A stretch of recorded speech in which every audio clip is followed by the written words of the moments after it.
મૂળ મધ્યપ્રદેશની 19 વર્ષીય સુખપ્રીત કૌર મોડેલિંગ કરવા માટે 4 દિવસ પહેલા સુરત આવી હતી.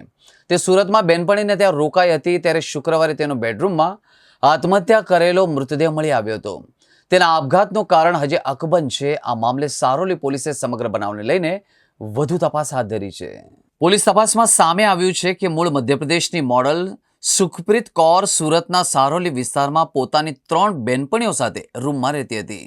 શુક્રવારે જ્યારે તે ઘરે એકલી હતી ત્યારે બેડરૂમના પંખા સાથે દુપટ્ટો બાંધી ગળે ફાંસો ખાઈ આપઘાત કર્યો હતો. સુખપ્રીત 4 દિવસ પહેલા સુરત આરોલી ખાતે મોડેલિંગ કરવા માટે આવી હતી.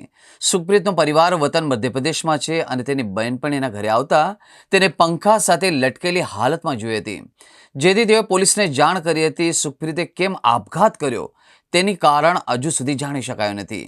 આ મામલે સારોલી પોલીસે વધુ તપાસ હાથ ધરી છે.